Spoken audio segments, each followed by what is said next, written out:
Cricket के updates के लिए क्रिक अनमोल को सब्सक्राइब जरूर करें।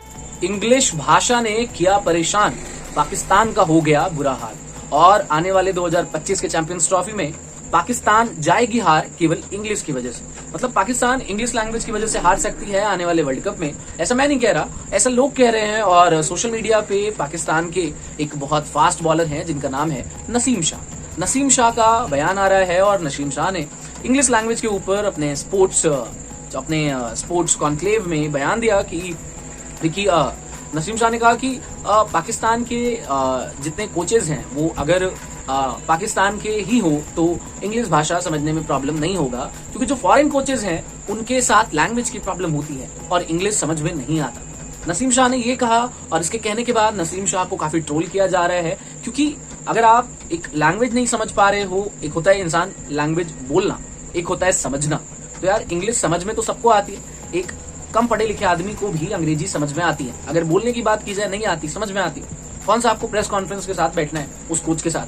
तो अगर आप ये कह रहे हो कि पाकिस्तान का कोच होता है कि लैंग्वेज प्रॉब्लम है, हर कंट्री अपने कंट्री के लिए वर्ल्ड क्लास कोचेस मंगाती है। अगर देखो इंग्लैंड की बात करो तो उन्होंने मंगाया आपके ब्रेंडन मैकलम को। अगर अफगानिस्तान की बात करो तो जॉनथन ट्रॉट को मंगाया। अफगानिस्तान भी मुस्लिम्स हैं, लेकिन अफगानिस्तान के किसी प्लेयर ने नहीं कहा कि ये फॉरेन कोचेज हैं तो लैंग्वेज की प्रॉब्लम है, हम लोग समझ नहीं पा रहे। तो ये घटिया बात है। आप इतनी मेहनत नहीं करोगे तो क्या करोगे। कपिल देव भी जब अपने जमाने में थे तो वो यार बुलाते थोड़ी ना किसी को थे, वो थोड़ी ना कहते थे कि मुझे इंग्लिश समझ में नहीं आ रही तो मैं क्रिकेट नहीं खेलूंगा। हाँ, ये कहते थे कि इंग्लिश बोलने में प्रॉब्लम है, मैं इंटरव्यू हिंदी में देना चाहूंगा। तो कपिल देव सर के साथ ये था। नसीम शाह कैसे आगे बढ़ेंगे।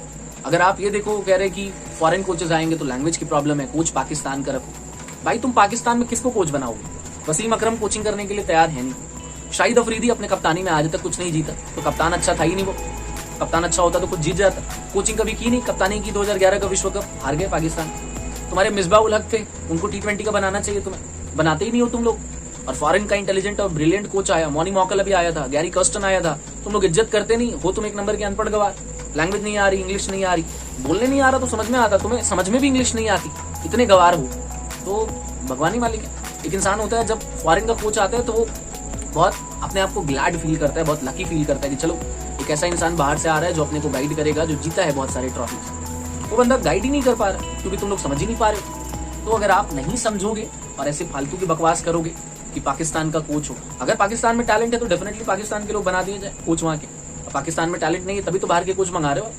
पाकिस्तान में टैलेंट है तो पाकिस्तान के लोगों को मंगाना चाहिए, वहाँ के डोमेस्टिक कोचेस, वहाँ के कंट्री के कोचेस। अगर बाहर के कोचेस आ रहे हैं तो प्लेयर को थोड़ा बहुत इंग्लिश वगैरह सिखाओ भाई, क्योंकि इतना गवार लोग तो मैं तो नहीं मान सकता भाई।